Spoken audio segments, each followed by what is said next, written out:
Moi, je m'appelle Stanislas. Je suis français. Je suis français, de père français, lunettes, moustache, pain, boursin, tout ce qui va avec. Et de maman française, française adoptée qui a des origines d'une mère portugaise et d'un père noir américain. J'ai toujours vécu avec mes parents, avec mes deux parents jusqu'à l'âge de 18 ans. Aujourd'hui, j'ai 26 ans. Et, euh, et ils se sont séparés plus ou moins quand j'avais cet âge-là. Et je suis rentré, moi. Enfin, maintenant je sais que je suis rentré dans l'islam vers 2008. Mais au moment où je suis rentré, je savais pas que j'étais en train d'y entrer en fait. Je m'en rends compte maintenant que c'était à ce moment-là que je faisais mes premiers pas. Et la situation était ouais, stable. Mes parents, même n'étant plus ensemble, étaient toujours super liés à travers moi. Alhamdoulilah d'ailleurs, parce que c'est rare. Et, euh, et ouais, tranquille, avec des parents ouverts, athées, des parents athées, mais qui m'ont toujours poussé à aller faire ce que je voulais faire. J'ai grandi dans un quartier de logements sociaux entre Boisfort et Ixelles. Euh, Ça, c'est là où je logeais. Et puis j'ai toujours traîné sur Ixelles toute mon adolescence. J'ai fait pas mal d'écoles parce que je me faisais beaucoup virer des écoles parce que j'avais une grande bouche et j'étais contre l'injustice. J'étais un peu un super-héros de l'école, tu vois. Et ça, c'est voilà. J'ai grandi là-dedans. Je suis un jeune de Bruxelles, quoi. Donc tu peux venir de n'importe quelle commune. Bruxelles, tu fais vite le tour. Et puis moi, ouais, je me sens d'ici, quoi. Je me sens français à Bruxelles. Je revendique les deux. Euh, Moi, j'ai pas, comme étant un jeune de Bruxelles, en fait, j'ai toujours grandi avec ici des Marocains. Donc j'ai toujours eu l'islam à l'œil, quoi, tu vois. Mais sans savoir, sans me poser de questions, parce qu'à cette époque-là, enfin, ça comptait pas pour moi. Je croyais pas, et je disais même que croire c'était un peu n'importe quoi, tu vois. Et, euh, et d'ailleurs aujourd'hui, quand je réfléchis au passé, je regrette un peu que mes amis d'enfance issus d'origine islamique, enfin de confession islamique de leur origine, mais pas vraiment parler de ça depuis qu'on était petit, quoi, tu vois. Peut-être parce D'accord. qu'eux n'étaient pas vraiment dedans non plus, mais et qu'on était jeunes et qu'on avait autre chose à penser. Malheureusement, on pensait plus à la rue, à la musique. Les premiers musulmans que j'ai rencontrés, c'est mes amis d'enfance, quoi. Enfin, qui avaient des parents musulmans. Je voyais les mères voilées, les pères barbus, les allers-retours au Maroc, et, tu vois. Mais moi, personnellement, je faisais pas vraiment attention à ça. J'avais aussi plein d'amis catholiques, aussi plein d'amis athées, et on a grandi ensemble. On n'a pas vraiment calculé. On calculait pas vraiment ça. Les origines peut-être, mais pas la confession, tu vois. J'arrivais pas à voir les gens en tant que musulmans ou en tant que catholiques. Je voyais vraiment les gens, j'ai toujours vu les gens en tant que personnes comme ils sont vraiment. Et bon, j'ai pas mal d'amis blacks aussi, blacks arabes et quelques amis blancs aussi. Et j'ai pas l'impression que j'avais ce prisme-là, tu vois. J'avais pas l'impression que j'avais ce rapport-là.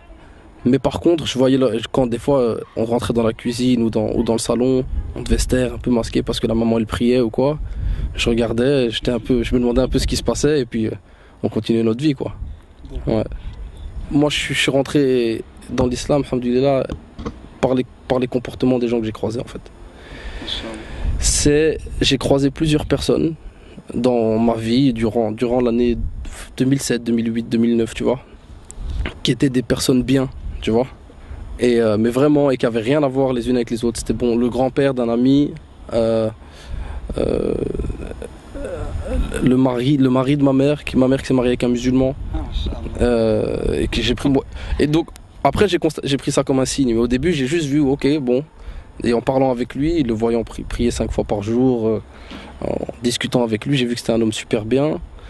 Pareil pour le grand-père de mon pote, pareil pour un ami à moi, qui était un grand de mon quartier à l'époque, qui était pas du tout dans ce chemin-là, et qui, quand je l'ai vu dans ce chemin-là, et quand je l'ai vu souriant, etc., je me suis dit, qu'est-ce qui se passe? Et quand j'ai fait le lien et le point commun entre tous ces gens, en fait, c'est l'islam.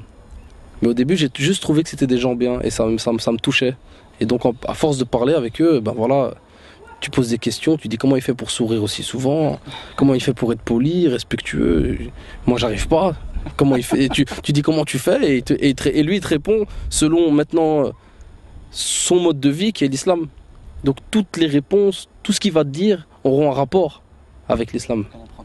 Et donc tu dis ok, tu prends une claque, deux claques, trois claques, tu dis bon, à mon avis je vais commencer à ouvrir leurs livres, je vais voir ce qu'ils racontent quoi. Parce que tu te dis bon, je vais pas me prendre des claques toute ma vie, moi aussi je veux être quelqu'un de bien. Parce que aussi moi aussi j'étais dans des chemins un peu bizarres pendant une période de ma vie et il fallait que je me soigne quoi. Ouais. Bon, je suis parti faire une opération, j'avais un petit problème. J'avais un petit problème qu'il fallait que j'opère. Et je sais pas pourquoi, j'ai décidé de demander aussi de me circoncire. Tu vois. J'ai dit au médecin, bah, viens, on en profite. Et quand le médecin il m'a demandé, ouais, mais est-ce que c'est une question d'hygiène, une question il m'a demandé directement une question de religion ou de. Je lui ai dit, je sais pas, j'ai envie, je sais pas. C'était plus hygiénique évidemment, et puis je l'ai fait naturellement. Puis cette année-là, j'ai fait mon premier ramadan aussi, sans savoir pourquoi je le faisais non plus. Tu vois, j'ai fait le ramadan pour me dire, bon, ça doit être un bel effort, parce que moi je suis sportif à la base, donc j'aime me surpasser, etc. Et je me suis dit, bon, je vais essayer, ça peut être sympa, puis je l'ai fait. Et puis évidemment, quand tu fais le ramadan, tu es avec des frères qui le font, et donc pendant un mois, enfin, normalement, tu parles que de ça, tu vis selon l'islam et tu t'imprègnes vraiment pendant un mois. Et je crois qu'en sortant de ce ramadan, je crois que j'ai compris, j'ai senti directement que c'était pour moi, quoi. Et alors ouais, et puis j'ai posé plein de questions, j'ai dit qu'est-ce que je dois faire, qu'est-ce que je dois dire, enfin, tu vois, je me renseignais juste. Puis un jour, je me suis retrouvé face à moi-même, tout seul. Et enfin, c'est comme si je me retrouvais face à Dieu, tu vois. Et j'ai shahad et tout seul, j'avais pas de témoins. Je sais qu'après on m'a dit que il vaut mieux qu'il y ait des témoins pour attester, pour prouver, etc. Moi j'ai dit Dieu sait ce qu'il y a dans mon cœur et j'ai shahad et je suis rentré parmi vous quoi. Je suis parti au Sénégal faire un ramadan aussi en 2009. Et là-bas au Sénégal c'est 90% de musulmans, c'est des mosquées à tous les coins de rue, tu vois. C'était justement dans la famille du mari de ma mère, qui est sénégalais, qui est musulman. Et donc quand je suis arrivé dans cette famille, aussi je les ai vus vivre et j'ai compris quoi. Parce qu'ils étaient très pratiquants et ça m'a fait du bien quoi. Ouais. Par rapport à mes parents, parce que c'est les personnes qui m'intéressent le plus entre guillemets dans leur réaction, parce que bon c'est eux qui m'ont élevé, etc. Par rapport à mes parents depuis que je suis petit, quand je leur ai dit quand j'étais petit que je voulais aller à des cours de religion catholique, protestante, etc., ils m'ont toujours dit fais ce que tu veux, fais ce qui te semble bon, et puis prends ce qu'il y a à prendre. Donc je l'ai fait, puis quand j'en avais marre de la religion catholique, j'étais en protestante, quand j'en ai eu marre, j'étais à la morale pour faire la fête avec tout le monde, tu vois. Et puis donc, quand des années plus tard je suis rentré dans l'islam, je leur ai dit naturellement aussi. Et en fait, là où ça a été facile pour moi et pour eux, c'est qu'ils ont vu eux-mêmes une évolution en fait. Et voilà, moi mes parents estiment que je suis quelqu'un d'objectif et d'intelligent. Ils savent que je me lance pas dans quelque chose pour rien entre guillemets. Donc ça, pour eux ça leur a paru bon, puisque c'était bon pour moi, ça ne pouvait être que bon. Malheureusement ils l'ont pas encore appliqué à eux-mêmes, mais je suis en combat pour ça. Je suis en combat pour ça. Par rapport à mes amis.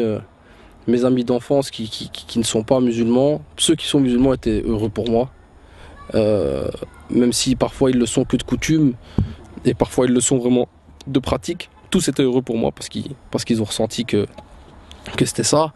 Et ceux qui n'étaient pas, ils trouvaient que j'étais bizarre. Ils me disaient qu'est-ce qu'il fout celui-là, n'importe quoi. Bon. Et en plus, c'est peut-être en contradiction avec ce que je disais quelques années plus tôt, avec ce que je faisais quelques années plus tôt, et même avec ce que je faisais au moment même où je me dirigeais vers l'islam. Donc au début, ils ne comprenaient pas. Aujourd'hui, j'ai les mêmes amis et ils comprennent. Et alhamdoulilah, il y en a même qui peut-être vont suivre le chemin, j'espère pour eux, quoi. Ça m'a apporté la paix, vraiment, intérieure, réellement. Et la paix intérieure, En fait, maintenant, je peux plus voir les choses autrement, en fait.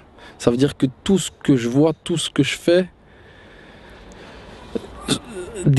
dépend des sons en rapport avec ce que je suis au fond de moi, avec ce que je pense. Tu vois, alors j'essaie d'allier les actes à ce que je dis et franchement, je me sens beaucoup mieux personnellement. Je sens que je ne juge plus les gens comme je les jugeais avant, par exemple. Parce que la parole facile, la médisance facile, tu vois.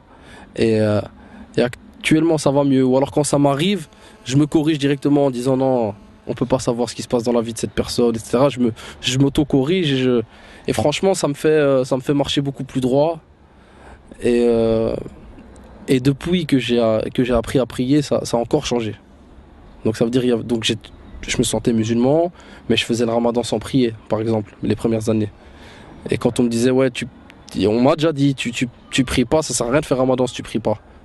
Alors moi je disais, mais qu'est-ce qu'il me raconte celui-là qui se mêle de lui, moi je fais mon ramadan, ouais, je mange pas, je bois pas, c'est super, tu vois. Mais depuis que j'ai appris à prier, donc quand j'ai vu d'abord au Sénégal la famille prier, je les ai vus, je priais pas avec eux, mais je regardais, j'étais à chaque fois captivé. Et quand j'ai appris petit à petit, je me suis dit, et que je l'ai fait, je me sens soulagé. Après chaque prière, je me sens léger, je me sens mieux, quoi. Je vois Dieu partout. Je vois un arbre, je deviens fou, quoi. Tu vois, je vois un arbre, je vois de l'eau, je sens l'air, je sais pas t'expliquer. C'est comme si avant je voyais pas et maintenant je vois. Personnellement, la manière dont je vois les choses, c'est il faut qu'on se mélange absolument. Faut qu'on se mélange.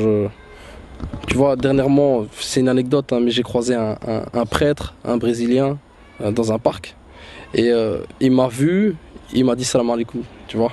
C'est un prêtre, mais c'est un homme bon, tu vois. Et je crois que les gens pieux, en fait, peu importe leurs origines, etc., peuvent d'office t'amener quelque chose. Faut pas refuser la main tendue. Tu vois, faut le voir peut-être comme un signe, peut-être, je sais pas, mais il faut prendre, rejeter ce qui est mauvais pour toi, prendre ce qui est bon parmi chacun. Des fois même quelqu'un qui est pas croyant peut te dire une vérité et peut changer ta vie.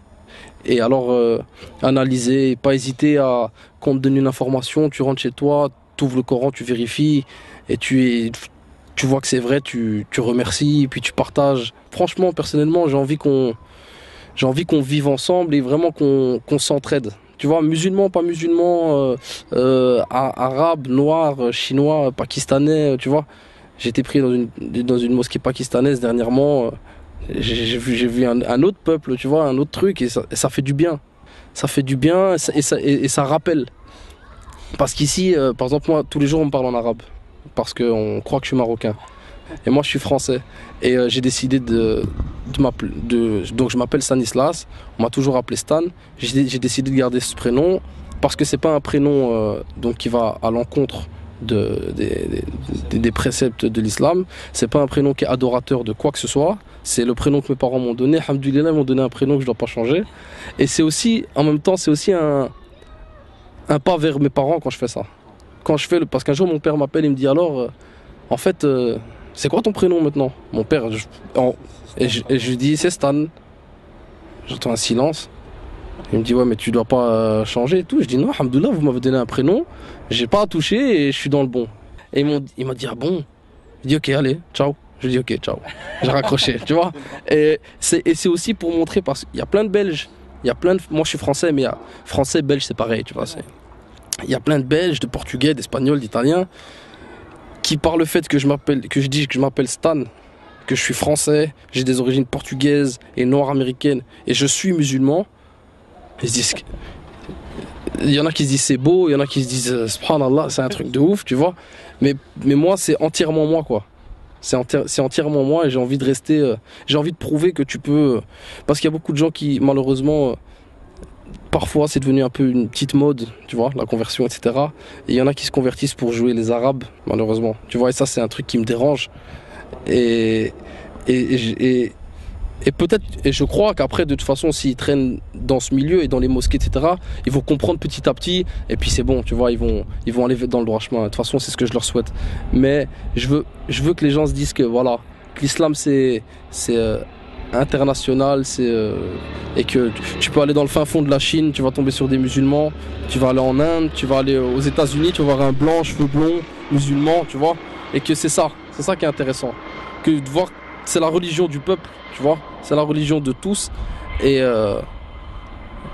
ouais, faut qu'on se mélange, faut qu'on partage ça. Moi c'est comme ça que je vois les choses en tout cas. Dernièrement parce qu'en fait le Coran des fois je le lis, des fois je l'écoute en français. Des fois je l'écoute en arabe aussi, mais quand je l'écoute en français, c'est quand je veux m'endormir et je veux un peu écouter, tu vois.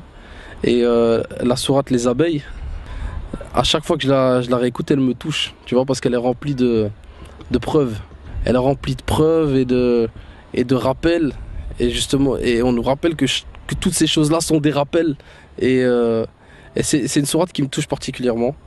Euh, Après, des fois, je suis dans des mosquées et quand l'imam il récite, en arabe, des fois je comprends même pas, mais il y a des trucs aussi qui me prennent.